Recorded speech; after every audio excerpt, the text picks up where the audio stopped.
എല്ലാവർക്കും നിലാവ് നക്ഷത്രവും ചാനലിൻ്റെ പുതിയ വീഡിയോയിലേക്ക് സ്വാഗതം. ഇന്നത്തെ നമ്മുടെ വീഡിയോ പച്ചക്കറി കൃഷിയായിട്ട് റിലേറ്റഡ് ആണ് കേട്ടോ. നമ്മുടെ പച്ചക്കറികളിൽ പുഴുക്കളുടെ ശല്യത്തിനുള്ള ഒരു പരിഹാര മാർഗ്ഗമായിട്ടാണ് ഞാൻ വന്നേക്കുന്നത്. ഇത് വഴുതനയിലെ പ്രശ്നമാണ് ഞാൻ നിങ്ങളുടെ മുമ്പിൽ കാണിച്ചു തരുന്നത്. നമ്മളെ വഴുതനയ്ക്ക് ഈ കൂട് കൂട്ടുന്ന പുഴുക്കളുടെ ശല്യം ഉണ്ടായിരുന്നു. അതൊരു മരുന്ന് ഞാനത് പ്രയോഗിച്ചതിന് മുമ്പും അതിന് ശേഷവുമുള്ള വീഡിയോ ഞാൻ ഉൾപ്പെടുത്തുകയാണ്. നമ്മുടെ വഴുതനച്ചെടികളൊക്കെ നല്ല രീതിയിൽ വന്ന് അതിൽ കായ്ഫലമൊക്കെ കിട്ടിത്തുടങ്ങി നമ്മളത് ഉപയോഗിച്ചൊക്കെ തുടങ്ങിയതാണ്. പെട്ടെന്നാണ് അതിൻ്റെ തൊട്ട് കൂട് കൂട്ടുന്ന പുഴുക്കളുടെ ശല്യം ഉണ്ടായത്. അപ്പോൾ അത് ഞാൻ എങ്ങനെയാണ് പരിഹരിച്ചതെന്നോ അതിന് ശേഷമുള്ള നമ്മുടെ വഴുതനച്ചെടി എങ്ങനെ നിൽക്കുന്നതൊക്കെ ഞാൻ ഈ വീഡിയോയിൽ ഉൾപ്പെടുത്തിയിട്ടുണ്ട്. അപ്പോൾ നമുക്ക് വീഡിയോയിലേക്ക് പോവാം. പിന്നെ ആദ്യമായിട്ട് നമ്മുടെ ചാനൽ കാണുന്നവരാണെങ്കിൽ നമ്മുടെ ചാനലൊക്കെ ഒന്ന് സപ്പോർട്ട് ചെയ്തേക്കണം, ഒന്ന് സബ്സ്ക്രൈബ് ചെയ്യുകയും ലൈക്ക് ചെയ്യുകയും നിങ്ങളെ വിലപ്പെട്ട നിർദ്ദേശങ്ങളൊക്കെ കമൻസായിട്ട് രേഖപ്പെടുത്തുകയൊക്കെ ചെയ്യണം. അപ്പോൾ നമുക്ക് വീഡിയോയിലേക്ക് പോവാം. ഈ ലായനി റെഡിയാക്കാൻ നമുക്ക് വേണ്ടത് വിനെഗറും അതുപോലെ കുറച്ച് സോപ്പ് പൊടിയും മാത്രമാണ്. യാതൊരു ചിലവുമില്ല കേട്ടോ നമുക്കിത് റെഡിയാക്കി എടുക്കാൻ.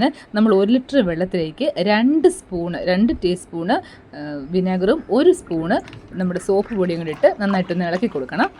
ഈ സോപ്പ് പൗഡറിന് പകരം ഡിഷ് വാഷ് ആയാലും മതി കേട്ടോ. അങ്ങനെ നന്നായിട്ട് അത് ഇളക്കി കൊടുത്തതിന് ശേഷം നമ്മൾ നമ്മുടെ സ്പ്രെയറിലേക്ക് ഇത് അരിച്ചെടുക്കണം കേട്ടോ. എന്ത് പെട്ടെന്നറിയാമോ നമ്മുടെ ഈ ചെടികളിൽ പുഴുക്കളുടെ ആക്രമണം ഉണ്ടാകുന്നത്. പെട്ടെന്ന് ഒരു 2 ദിവസം മതി ഇത് മൊത്തം ലീഫ് മൊത്തം തിന്ന് നശിപ്പിക്കാൻ വേണ്ടി. കൂട് കൂട്ടി വരും, പെട്ടെന്ന് കൂടെ കൂട്ടി അങ്ങ് സ്പ്രെഡ് ചെയ്യുക ചെയ്യുന്നത്. ഒരു വഴുതിൽ നിന്ന് മറ്റേ വഴുതിലേക്ക് പെട്ടെന്ന് അങ്ങോട്ട് സ്പ്രെഡ് ആകും കേട്ടോ. ചില ഇലകളിലൊക്കെ അതിൻ്റെ അടിഭാഗത്തായിരിക്കും ചെറുതായിട്ട് അത് കൂട് കൂട്ടിയും എല്ലാം ഇതിനെ കാണാൻ പറ്റും. നമ്മൾ എപ്പോഴും നോക്കിയാൽ കാണത്തില്ല. രാവിലെ വെളുപ്പാങ്കാലത്തൊക്കെ പോയി നോക്കുകയാണെങ്കിൽ ശരിക്കും ഇതിനെ കാണാൻ പറ്റും കേട്ടോ. അപ്പോൾ നമുക്ക് വേറൊന്നും ചെയ്യാനില്ല. ഇതിലേക്ക് നമ്മൾ ഈ കൂടിൻ്റെ അകത്തേക്ക് നമ്മളൊന്ന് സ്പ്രേ ചെയ്ത് കൊടുക്കണം. അതുപോലെ അതിൻ്റെ ലീഫിൻ്റെ ബാക്കിലൊക്കെ ആയിട്ട് ഒന്ന് സ്പ്രേ ചെയ്ത് കൊടുക്കുക നമ്മുടെ ഈ ലായനി. 1 മിനിറ്റിനകം നമ്മൾ ഈ പുഴുക്കൾ ചത്തു വീഴുന്നത് നമുക്ക് കാണാൻ പറ്റും കേട്ടോ. നിങ്ങൾ നോക്കിയാൽ കാണാം. അതുപോലെ തന്നെ നമ്മൾ ഈ പഴയ ലീഫ്, അതായത് ഈ പഴുത്ത് വരുന്ന ഇലകളൊക്കെ നമ്മൾ കട്ട് ചെയ്ത് കളയണം കേട്ടോ. അതൊക്കെ പഴുത്ത് ഇങ്ങനെ ഈ ഗ്രോ ബാഗിലേക്ക് വീണ് കിടന്നാൽ പെട്ടെന്ന് പുഴുശല്യങ്ങളൊക്കെ പെട്ടെന്ന് ഉണ്ടാവും കേട്ടോ. അത് അവിടെ നിന്നൊക്കെ റിമൂവ് ചെയ്ത് കളയണം. അതുപോലെ ഒത്തിരി ഇത് അഫക്റ്റ് ചെയ്ത ആ പാർട്ട് ഇലകൾ നമ്മൾ കട്ട് ചെയ്ത് കളയാം. നിങ്ങൾ നോക്കിയാൽ അറിയാം. ഞാനിത് അടിച്ചു കഴിഞ്ഞപ്പോഴത്തേനും ആ കൂടിൻ്റെ അകത്തുനിന്ന് ഇറങ്ങി വന്ന് അത് അന്നേരം അങ്ങ് ചത്തുപോയി കേട്ടോ പുഴുക്കൾ.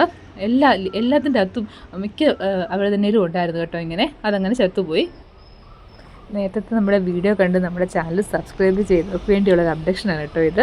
15 ദിവസം കൊണ്ട് നമ്മുടെ തക്കാളി പൂവിട്ടൊരു മാജിക്കൽ മരുന്നൊക്കെ പ്രയോഗിച്ച് പൂവിട്ടെന്ന് പറഞ്ഞിട്ടുണ്ടായിരുന്നു. അത് ഇത്ര ആയിട്ടുണ്ട് തക്കാളികളൊക്കെ. അതിലൊക്കെ ആണ്ട് എല്ലാ പൂവുകളും വിരിഞ്ഞ് എല്ലാം കായ്കളായിട്ടുണ്ട്. പിന്നെ അടുത്ത സെക്ഷന് വേണ്ടിയുള്ള നമ്മുടെ ഗ്രോ ബാഗുകളൊക്കെ ഇതാ ഫില്ല് ചെയ്തുകൊണ്ടിരിക്കുകയാണ് കേട്ടോ. നമുക്ക് ഇനിയും വെക്കണമുള്ള തൈകളൊക്കെ.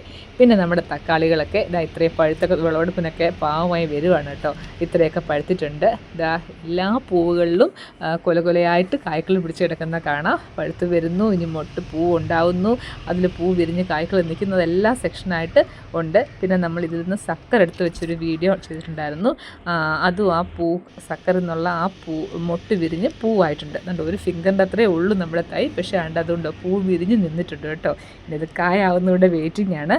ആദ്യം വെച്ചതും ഇതുപോലെ പൂ വിരിഞ്ഞിട്ട് മുട്ട് വിരിഞ്ഞിട്ട് അത് പൂവായിട്ടുണ്ട്. ഇഷ്ടംപോലെ മുട്ടുകളും വരുന്നുണ്ട് കേട്ടോ. പിന്നെ നമ്മൾ ലേറ്റ് ആയിട്ടായിരുന്നു നമ്മുടെ ക്യാബേജൊക്കെ വെച്ചിരുന്നത്. ഡിസംബർ ലാസ്റ്റ് ആയപ്പോഴായിരുന്നു വെച്ചിരുന്നത് കേട്ടോ.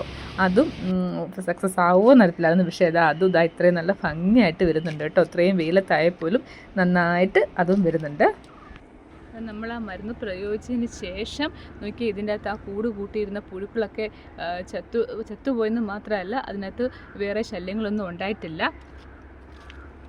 ഇതിലൊക്കെ ആയിരുന്നു നന്നായിട്ട് കൂട് കൂട്ടിയിരുന്നതായിരുന്നു. അതെല്ലാം ചത്തുപോയിട്ടുണ്ട്.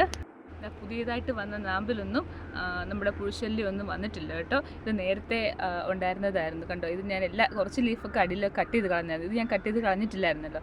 അപ്പോൾ പിന്നെ വന്നതിലൊന്നും നമുക്ക് പ്രോബ്ലങ്ങളൊന്നുമില്ല. നമുക്ക് എല്ലാം നന്നായിട്ട് തന്നെ വരുന്നുണ്ട്. പൂക്കളൊന്നും കൊഴിഞ്ഞു പോയിട്ടുമില്ല. ആ പുഴുക്കൾ ഏറ്റവും കൂട് കൂട്ടിയിരുന്ന ചെടിയായിരുന്നു ഇത്. അതിന് പുതിയ കിളിപ്പും വന്നു. അടുത്ത വഴുതന അതിൽ പിടിക്കുകയും ചെയ്തിട്ടുണ്ട്. അപ്പം ഇത്രയേ ഉള്ളൂ നമ്മുടെ ഇന്നത്തെ വീഡിയോ. അപ്പോൾ അടുത്ത ഒരു വീഡിയോ ആയിട്ട് വരുന്നവരേക്കും എല്ലാവർക്കും ബൈ.